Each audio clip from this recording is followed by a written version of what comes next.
Salut tout le monde et bienvenue sur cette vidéo. Aujourd'hui, par rapport à cette nouvelle playlist qui portera sur Blender 5, et oui c'est fou, hein, nous sommes maintenant à la version 5 de Blender, autant dire que ça évolue énormément. Alors là je vous ferai quelques vidéos par rapport à Blender 5, mais je vais rester évidemment dans tout ce qui est Blender 4 pour l'instant. Mais quoi qu'il en soit, de temps en temps vous aurez des vidéos sur Blender 5 par rapport à des trucs vraiment très spécifiques qui peuvent être très intéressants. En l'occurrence, je vais vous expliquer comment installer celui-ci. Alors sachant que pour l'instant il est en version alpha, donc ce sera vraiment une install un petit peu différente. Mais bon, c'est vous montrer ce qu'on peut faire avec.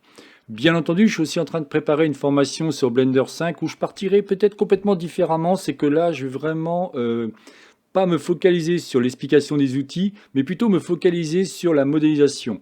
On va modéliser une scène assez sympathique qui est tirée d'un jeu. Et je me suis dit, ça peut être sympa de vous montrer ça. Au lieu d'à chaque fois d'expliquer chaque outil comment il fonctionne, bah, on va utiliser on va commencer à modéliser, et puis au fur et à mesure, on dira, ah bah tiens, là j'ai besoin de cet outil, je vais vous expliquer comment celui-ci fonctionne. Un peu comme ce que je suis en train de vous montrer au niveau de Blender 4, avec, si vous regardez déjà mes vidéos sur ma chaîne YouTube, qui est, je vous rappelle, dédiée à Blender, eh bien, je suis en train de modéliser une scène de bureau. Alors, quand vous allez sur le site blender.org, vous allez accéder en fin de compte aussi à si vous souhaitez écouter sa Blender conférence, sachant que le PDG, ça y est, il part à la retraite, donc il va être remplacé par d'autres personnes. Par contre, pour l'instant, tout est toujours gratuit au niveau Blender. Ça, c'est cool. Quand on descend un petit peu, vous allez voir que, bon, évidemment, vous aurez pas mal de trucs hyper intéressants, hein. Il vous dit bien qu'il est gratuit et open source. Ça n'a pas changé. Il est GNU GPL. Donc, absolument aucun problème par rapport à ça. Et il vous explique un petit peu ce qu'on peut faire avec. Bien entendu, ce qui est génial avec Blender, c'est que celui-ci va être de suite utilisable à la fois au niveau de la modélisation, de la sculpture. Là, il vous parle des moteurs de rendu qui va permettre d'avoir vraiment un rendu extrêmement réaliste.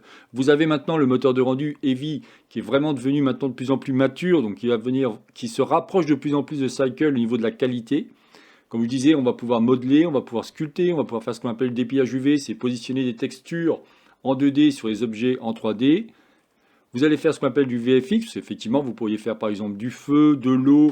Ça peut être tout ce qui va être animation avec par exemple, ça me fait penser animation de domino. Ça peut être... voilà, on peut faire énormément de choses, bien entendu, par rapport à Blender. C'est vraiment génial par rapport à ça. Tout ce qui est animation et rigging, bon, bah là, vous allez pouvoir animer des personnages, vous allez pouvoir animer des robots, vous allez pouvoir animer énormément de choses, hein. Si vous êtes bon en dessin et que vous aimez tout ce qui est animation en dessin, bah, vous allez pouvoir utiliser le module qu'on appelle Grease Pencil. Grease Pencil, extraordinaire pour pouvoir, bah, vous allez dessiner tranquillement vos personnages et après pouvoir carrément lui greffer des ossatures pour faire bouger votre personnage et ainsi de suite. Et faire comme une espèce de dessin animé. Là aussi, c'est assez génial tout ce qu'on peut faire avec. Comme je vous ai dit, comme Blender est un logiciel entièrement gratuit, on va pouvoir même créer ce qu'on appelle des extensions ou des add-ons, si vous préférez, avec le langage Python. Donc on va pouvoir vraiment créer énormément de choses. On va pouvoir tout customiser, tout modifier. Tout est gratuit, donc vous faites ce que vous voulez avec ce logiciel. Alors comment on fait pour installer celui-ci? Eh bien, quand vous venez ici en download, pour l'instant vous avez la version 4.5.3 LTS. C'est ce qu'on appelle les versions long term support.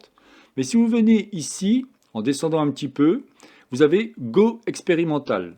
Et bien effectivement, quand vous cliquez sur Download Blender expérimental, on va cliquer dessus. Vous voyez que maintenant, il est en version alpha. Alors, soit en x64, soit en ARM64. En gros, ça c'est la version Mac et ça c'est la version Windows. Évidemment, ce qui va m'intéresser, c'est celle-ci. Et quand je vais cliquer dessus, eh bien, on va avoir un fichier, mais ça va être un petit peu différent de ce qu'on fait habituellement dans les installations. Vous allez pouvoir directement exécuter celui-ci sans pour autant installer Blender. C'est ce qu'on appelle une version portable. Donc là, on va le laisser finir. Il me dit qu'il reste quelques secondes. Alors bien entendu, hein, comme je vous disais, hein, je ne m'arrêterai pas au niveau de ce que je fais sur Blender 4, mais je vais quand même vous montrer que Blender 5 est en train de montrer le bout de son nez. On n'est qu'en alpha, hein, et au fur et à mesure, on va pouvoir apprendre énormément de choses. J'ai vu pas mal de choses par rapport à ça. Par exemple, tout ce qui est module Geometry Node, je vous en ai absolument pas encore parlé pour l'instant, mais on va pouvoir par exemple faire de la simulation de rigid body, de soft body, grâce au module Geometry Node. Ce qu'on peut déjà faire en temps normal avec des modules liés à Blender, mais là c'est carrément lié au module Geometry Node. Donc c'est pas mal par rapport à ça. Bon, après il y a plein de petites subtilités que je vous expliquerai au fur et à mesure. Voilà, là il a fini. Je vais venir au niveau de mon répertoire en cliquant ici. Il me dit que mon fichier s'appelle Blender 5.05 Alpha, donc c'est un fichier zippé, hein. Bouton droit de ma souris et je vais dire extraire tout. Vous cliquez sur extraire. et il va décompresser ce fameux fichier. Alors, petite chose par rapport à Ton Rosendal, que je disais qu'il va quitter Blender, hein, parce qu'il va partir à la retraite. Il expliquait un truc extrêmement intéressant. Ils sont en train de faire une portabilité de Blender sur un iPad Pro. Ça va être extrêmement intéressant. Moi, j'utilise beaucoup, par exemple, Nomad Sculpt, un logiciel complètement différent que vous pouvez retrouver sur ma chaîne principale qui s'appelle Savoir pour tous. Et là, effectivement, je propose pas mal de vidéos sur ce logiciel où on peut faire de la sculpture. Mais alors, c'est vraiment très, très bien fait.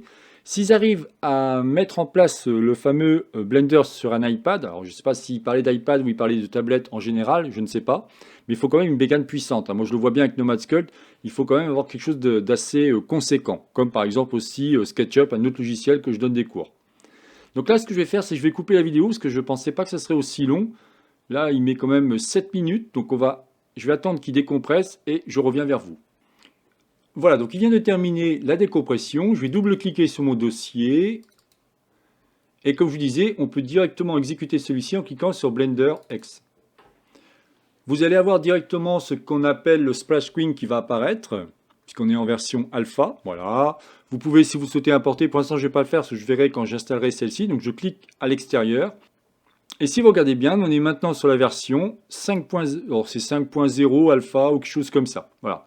Alors évidemment, il y a pas mal de choses. Si vous connaissez déjà Blender 4, regardez bien l'interface. Bon, heureusement, ça ne change pas. Vous voyez ici, ces éléments-là n'ont pas évolué. Je vois aucune différence par rapport à ça. Si je me mets ici en mode édition, est-ce que je vois des évolutions des outils? J'ai pas l'impression. Non, a priori, il n'y a pas d'évolution. Quand je regarde ici au niveau du Outliner, donc là je fais un petit tour, hein, quand je regarde ici au niveau du Outliner, est-ce que je vois des différences? Par exemple, je vais mettre un mesh de type Bézier. Ici, je vais mettre un mesh de type surface. Ah si, je vois un truc intéressant. C'est que, alors il faut savoir que je vous ai fait évidemment pour Blender, enfin Blender tout court, on va dire, pas mal de formations au niveau des primitifs de type mesh, curve, surface, metaball, text. Je vois un truc qui est nouveau, c'est Point Cloud, effectivement, ça c'est nouveau, je ne le connaissais pas. On a ici du volume, ça je le connaissais, j'ai même fait un cours dessus. Grace Pencil, extrêmement intéressant, c'est ce que je vous disais pour faire du dessin. La gestion des armatures et ainsi de suite, donc ça ne change pas. De toute façon, comme je vous dis, je vous ferai quelques vidéos par rapport aux évolutions ou par rapport à Blender 5 pour voir un petit peu qu'est-ce qui a été vraiment flagrant. Quand je viens ici, on a donc Heavy, comme je vous disais, au niveau du moteur de rendu ou Cycle. On va pouvoir évidemment changer au niveau du GPU, bien entendu, pour pouvoir travailler avec. Après, quand je regarde à cet endroit-là, je vois pas beaucoup de différence. Peut-être ici au niveau des modifieurs.